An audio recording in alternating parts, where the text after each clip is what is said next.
Bem, pessoal, vamos de BTC no fim de tarde dessa quinta-feira, 18 de maio. Agora na Espanha, 21 horas e 48 minutos. No Brasil, 16 e 48 da tarde.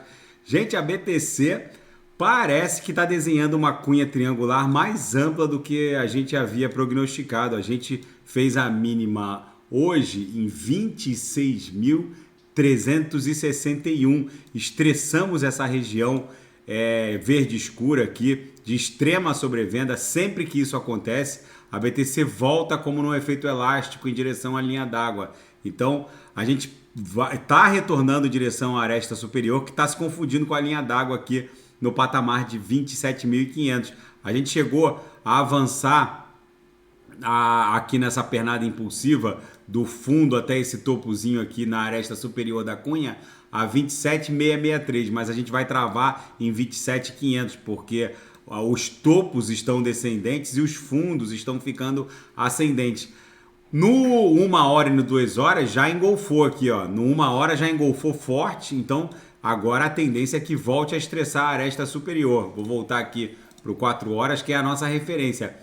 No diário, a gente desenhou um belíssimo doji, que nada mais é do que um candle de indecisão. O mercado cripto tem essas agulhadas brutais para baixo, porque é um mercado sem regulamentação em boa parte das jurisdições, e a BTC, para subir, precisa se livrar dos alavancados no sentido long. Então é preciso dar essas agulhadas para deixar o book mais leve, liquidar quem tem que ser liquidado, e agora na próxima tentativa de romper a mediana do canal de Keltner vai rolar, e é bem provável que a gente rompa. Já é a segunda tentativa, a mediana está lá em 27.700. No intraday a BTC tá um reloginho. Nesse momento a gente está voltando forte em direção ao patamar da VWAP, que ficou lá em 27.200. Vocês vejam que a gente esgarçou a lower. Eu abri vários sinais aqui no Copy Trade, tudo fechou no gain, com lucro no bolso dos assinantes. Alguns sinais ainda ficaram abertos na sala de sinais e poucos no Copy Trade, mas já estão caminhando para o fechamento com lucro no bolso dos assinantes. Na seara fática, a Filecoin, a FIL, mal se mexeu depois que a SEC disse que o token seria um security. Enfim, vamos ver como isso vai se desdobrar. Agora a Filecoin é a bola da vez para a SEC. A SEC escolhe de forma subjetiva e sem nenhum critério alguma altcoin para investir o seu poder fiscalizatório e regulador. Agora a bola da vez é a Filecoin. E uma vitória agora de última hora na batalha judicial da Ripple, a dona do código-fonte da XRP, versus SEC. O juiz negou a moção de sigilo para os documentos de Hinman. Os documentos de Hinman são documentos emitidos pela diretoria da SEC e que criava balizas para se considerar uma altcoin como um security ou não.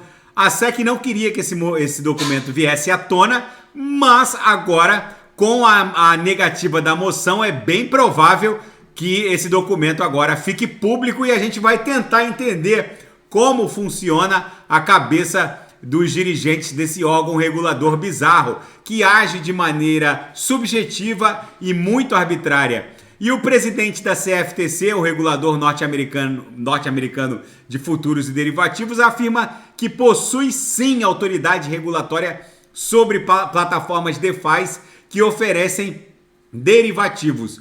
O fato, gente, é que não tem como controlar uma DeFi. Uma DeFi é só um protocolo, é só um código que pode ser aberto ou não, como a PancakeSwap, é só um protocolo.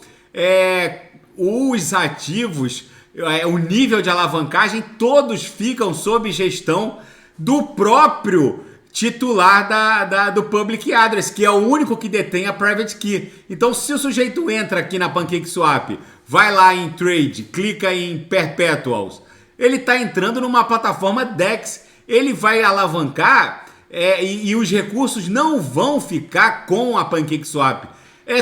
Os recursos, na verdade, vão transitar entre um smart contract que vai gerir a alavancagem, vai gerir a abertura das posições e o public address que vai autorizar via private key do usuário. É impressionante como os reguladores não conseguem entender exatamente como funciona uma DeFi e a total impossibilidade de se transportar o arcabouço regulatório de CeFIs para o mundo das DeFis. E na seara geopolítica e finanças internacionais, Wall Street teme um tremor secundário de pelo menos $1 trilhão se houver o acordo para o aumento do teto do endividamento. Sempre que o Congresso norte-americano aumenta o teto do endividamento, independente do timing desse aumento, se vai gerar ou não calote, já que o Tesouro está ficando sem dinheiro, isso é outro problema. O fato é que sempre que o Congresso norte-americano promove um aumento do teto do endividamento, existe num ato subsequente uma mega rodada de emissão de treasuries, e essa rodada não vai ser pequena, não vai ser uma rodadinha, vai ser uma rodadona que vai secar, eu disse secar a liquidez do sistema bancário regional de médio e pequeno porte. Segundo o Wall Street, preparem-se porque vem turbulência por aí. E a Disney cancela a construção do seu campus de administração que ela estava pretendendo construir na Flórida, transferindo boa parte do setor administrativo da Califórnia em direção à Flórida por conta da briga com o Ron DeSantis.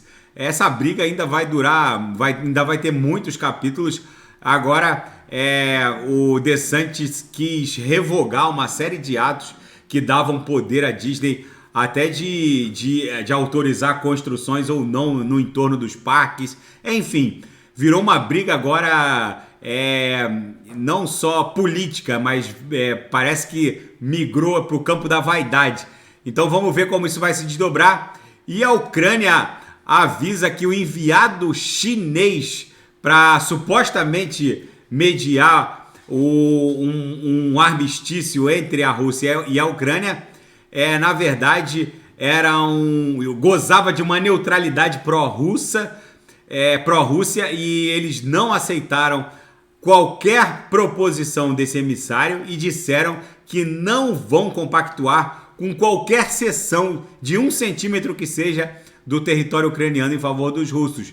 A Ucrânia se disse indignada com o fato de ter recebido um emissário que tinha uma espécie de neutralidade pró-Rússia, enviado pela China. A China sendo a China. Gente, a BTC está caminhando forte agora em direção... Aqui eu estou no gráfico de 6 horas. Vocês veem que essa agulhada foi violenta, mas parece que está desenhando um triângulo. Mas nos 5 minutos a gente percebe que a gente está caminhando forte em direção à própria VWAP. No meu indicador aqui, o Lianov Future, a gente consegue antever os 50 candles para frente, para o futuro, nos 5 minutos. A gente vai ficar aqui um tempo namorando esse patamar. Em algum momento a gente vai buscar a própria VWAP, que segue lá em 27.100, 27.200. Tá bom, pessoal? Se nada fugir do script, eu volto amanhã para analisar a própria BTC. Fiquem com Deus e quem quiser sugerir é só colocar nas mensagens abaixo. Grande abraço, até amanhã. Fiquem com Deus.